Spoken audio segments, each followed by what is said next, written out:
Hi, and thank you for visiting my channel. For more information, kindly subscribe and follow. Now let's get started. A former WWE star and current executive recently discussed the things he said about Triple H while working for a different company back in the 2000s. The wrestling legend revealed how he had to sit down with Hunter once he returned to WWE. Road Dogg had several stints in the WWE, including one in the mid-1990s as the Roadie. He was a part of D-Generation X in the Attitude Era. He left in 2001 before joining TNA Wrestling a year later and forming the 3 Live crew with Konnan and Ron Killings. The former Intercontinental Champion was known as B.G. James in TNA. He reunited with Billy Gunn, who changed his ring name to Kip James. They called themselves the James Gang, as well as the Voodoo Kin Mafia, VKM, a play on Vince McMahon's initials. During their time as VKM, Road Dogg was bashing Shawn Michaels and Triple H constantly, even calling them out using their real names. Once he returned to WWE in 2011, he had to sit down with his friends and discuss what he was doing back then. I don't think they really cared, but it literally was a conversation that happened when I came back. He literally sat me down and said, "What was all that crap?" I said, "Hey man, I was high. I was just trying to make a living, and that was the truth. I wasn't going to fight nobody. I'm not going to go fight somebody, but we were supposed to meet him at the Alamo," Road Dogg said. H/T, ChrisVanVliet.com. Road Dogg added that he's been sober for more than 15 years, and it was WWE that helped him achieve it. Road Dogg never thought Triple H would become his boss. Triple H is currently serving as the Chief Content Officer for WWE, as well as the head of creative. Road Dogg was recently promoted as co-head writer of SmackDown, but he never thought that his friend would eventually become his boss.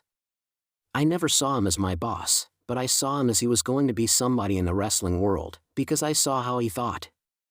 I knew he was going to be somebody and be something just because of the way he looked and the way he carried himself, and like I said, his brain," Road Dogg said on Insight. H/T, ChrisVanVliet.com. In addition to being the co-head writer for SmackDown, Road Dogg remains as WWE's Senior Vice President of Live Events. Chapter 1, The Call. The moment he saw the caller ID, his stomach dropped. Paul Levesque.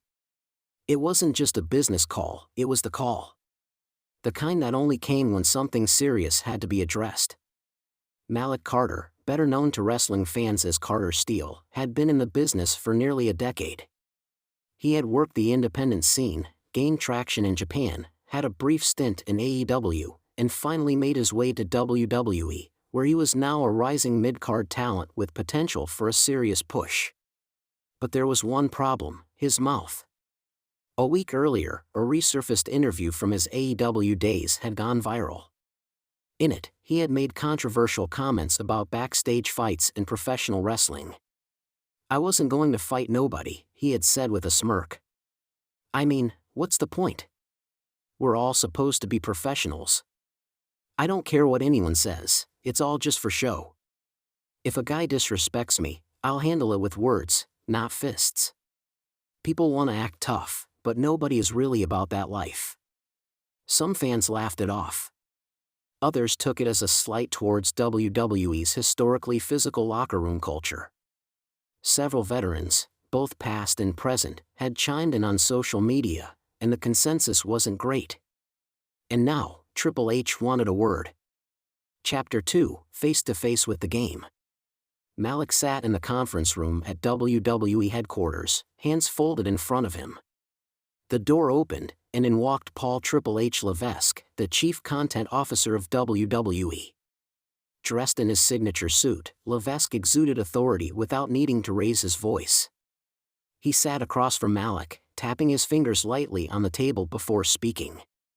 "Malik," he started, his tone even but firm. "Do you know why you're here?" Malik exhaled. "Yeah, I think I do." Triple H nodded. "Good. Then let's cut to the chase." He leaned forward, eyes locked onto Malik's. "That interview from your AEW days is making rounds again. And, let's be honest, it's not a great look. Especially here. Malik sat up straighter. I get that, but I wasn't trying to disrespect WWE or anyone in the business. Triple H raised an eyebrow. You said, nobody is really about that life. What do you think that sounds like to the guys back there? Malik hesitated. Like, I'm calling them fake tough guys? Triple H nodded. Exactly. Malik ran a hand over his face. That's not what I meant, though. I was just trying to say I don't believe in pointless backstage fights. I respect everyone who puts their body on the line. I just never saw the point of throwing hands behind the curtain. Triple H sat back in his chair, contemplating his words before responding. I hear you. But perception is reality in this business. The second those words left your mouth, people started interpreting them how they wanted. And the guys in that locker room? Some of them took it personally. Malik swallowed. Like who? Triple H smirked slightly. You'll find out soon enough. Chapter 3, Damage Control. After the meeting, Malik knew he had to clean things up. Triple H didn't outright punish him, but the message was clear: fix this before it becomes a bigger problem. That night on Raw, he was booked in a tag match. His partner? None other than Sheamus, one of WWE's most notoriously hard-hitting veterans. As they stood backstage waiting for their cue, Sheamus clapped a heavy hand on Malik's shoulder. Heard you don't believe in fights, fella. Malik forced a chuckle. More like, I just don't see the point of unnecessary ones. Sheamus grinned. Well, tonight, you're in for a necessary one. The match was brutal. Stiff shots. Hard slams. Sheamus even hit Malik with his signature 10 beats of the Bowron a little harder than usual. Message received. Afterward, Malik sat in the locker room icing his ribs when Seth Rollins walked in. Seth pulled up a chair. So, you survived Sheamus. Malik chuckled painfully. Barely. Seth leaned forward. Look, man, this business is built on respect. And whether you meant to or not, you ruffled some feathers. Malik sighed. I get that now. Seth nodded. Good. Then make it right. Chapter 4, The Redemption Arc. The following week, Malik asked for time on the microphone. He stood in the center of the ring, looking out at the crowd. A lot has been said about me this past week. Some people think I don't respect this business. Some think I don't respect the locker room. He paused. Let me make something clear: I respect everyone in that back room who puts their body on the line. I never meant to downplay the toughness or heart it takes to do this job. He took a deep breath. Wrestling is my life. And I would never disrespect it. I said something dumb in an interview years ago, and now I understand why it hit a nerve. So, to my colleagues, to the fans, to anyone I may have rubbed the wrong way, I apologize. The crowd reacted with a mix of cheers and approval.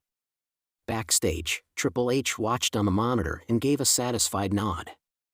After the show, Malik returned to the locker room. Randy Orton, a man whose opinion carried weight, stood up as he walked in. You handled that well, Orton said. But let's see if you really mean it when the time comes. Malik knew he still had to prove himself. But at least now, he had the chance. Epilogue, earning it back. Over the next few months, Malik worked harder than ever. He took the stiff shots. He put in extra hours. He kept his mouth in check. Slowly but surely, respect returned. One night, as he laced up his boots, Triple H walked by. He stopped, looked at Malik, and smirked. Good job fixing that. Malik grinned. I wasn't going to fight nobody. But I'll work harder than everybody. Triple H chuckled. Now that's the right attitude. And with that, Malik knew he had truly arrived in WWE.